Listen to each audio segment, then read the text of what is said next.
Salutations, salutations tout le monde, bienvenue sur ma chaîne YouTube, je suis Pogno sur la falaise et aujourd'hui je vais vous parler du site Workaway et il y a aussi les préparatifs de mon Workaway en Jamaïque. Générique.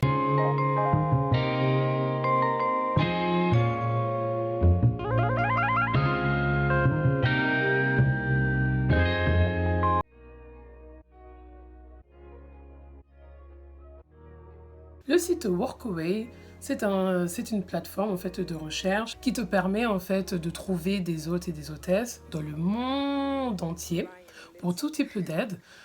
Par exemple de house-sitting, babysitting, de l'aide dans des refuges d'animaux, dans des auberges de jeunesse, vous pouvez être dans une ferme, enfin voilà, il y a plein de sortes d'aides. Et en échange, ils vous proposent de vous loger, nourrir, blanchir chez eux, gratuitement. Quelquefois, vous pouvez avoir des hôtes qui peuvent vous rémunérer, mais vraiment un minimum, hein, c'est pas un gros salaire ou quoi que ce soit.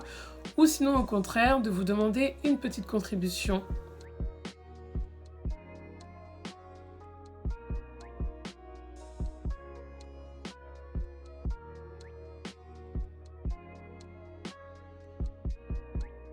Ne pas oublier que le site Workaway, il y a un abonnement en fait, c'est d'une trentaine d'euros.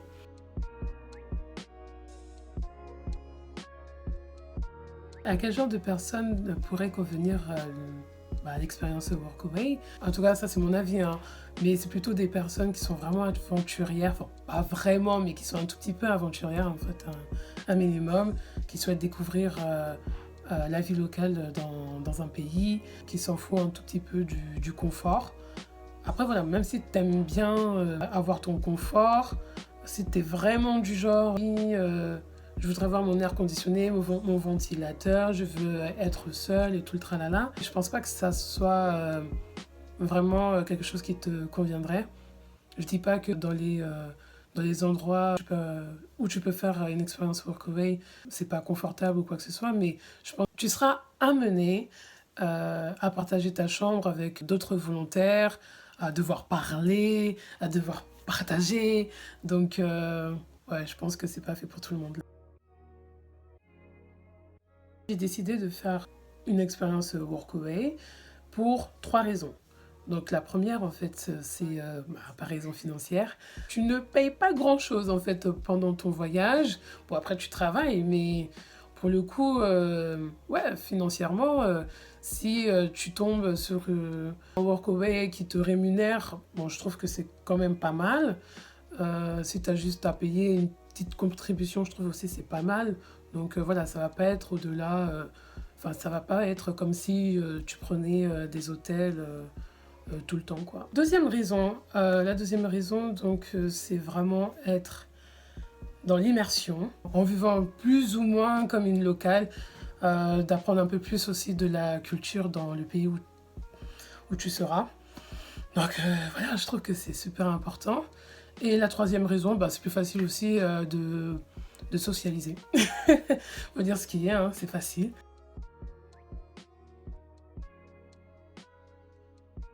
Tu apprends énormément de choses sur toi-même. Et pour le coup, d'avoir voyagé seul, de ne pas parler la langue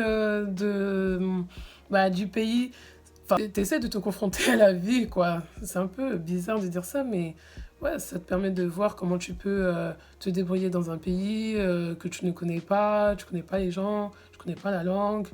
Ouais, c'est une bonne expérience. C'est une bonne expérience.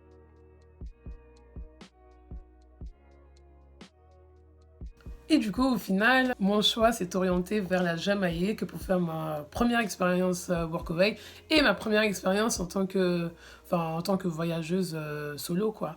Ouais, pour plein de choses, en fait. Déjà, musicalement, j'écoutais énormément de dancehall. Je vais souvent au carnaval à Londres, donc c'est un carnaval caribéen. Je recherchais quand même un endroit dans lequel il fait chaud, il y a de la musique, les gens sont nice. Donc ma recherche pour trouver un Workaway, c'est plutôt orienté sur la Jamaïque, enfin vers la Jamaïque. Donc, bah, moi, voilà, j'ai juste tapé Jamaïque et puis ça m'a lancé un listing et je suis tombée sur le profil de Mélissa. Bon, Mélissa, je vous parlerai d'elle sur une autre vidéo, d'accord? Et donc voilà, j'ai regardé donc le type d'aide qu'elle recherchait, combien de personnes, pour combien de temps. Surtout à regarder les avis. Bon, je pense que j'ai même pas besoin de le dire, les gens le font naturellement. Mais regardez beaucoup les avis. Déjà, Mélissa, elle avait bon score. Et puis, elle a énormément aussi de feedback positif. Et j'ai commencé en fait à lui parler par message. Et ce qui est cool aussi, c'est que c'est une francophone. Et ça m'a beaucoup aidé parce que la vérité, j'arrive ça va être très très très compliqué de parler en anglais et tout ça. Donc moi je pense que mes recherches, je les ai commencées en décembre 2018 et je suis partie en juillet. Donc voilà, il y a eu un bon long moment où on a quand même échangé. Mélissa, son projet c'était quand même assez diversifié. C'était voilà, de construire une maison avec des sacs de terre, de pouvoir faire un centre culturel dans le village où elle était, donc en donnant des cours de langue ou de danse ou voilà, faire des activités pour les enfants. Voilà, c'est ce genre de type d'aide que vous pouvez retrouver sur Workaway. Beaucoup, beaucoup, beaucoup. Alors du coup, moi, je vais bien préciser que je voulais rester 3 mois au tout début, 3 mois en Jamaïque. Et pour ce faire, là, je vais vraiment vous parler du visa jamaïcain.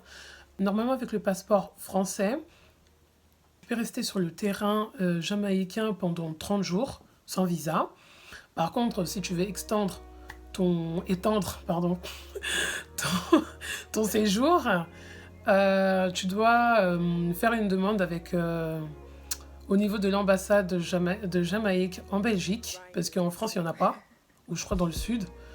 Moi, en fait, j'ai dû envoyer mon passeport par voie postale pour qu'ils puissent me faire le visa et ensuite me le renvoyer.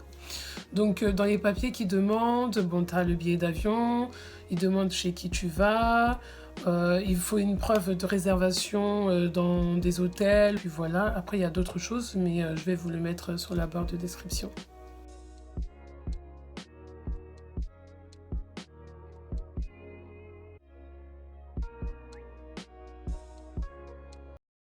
J'ai oublié de faire la fin de ma vidéo, je viens de m'en apercevoir. Donc je vous donne rendez-vous la semaine prochaine pour une vidéo sur la Jamaïque encore. Bye bye!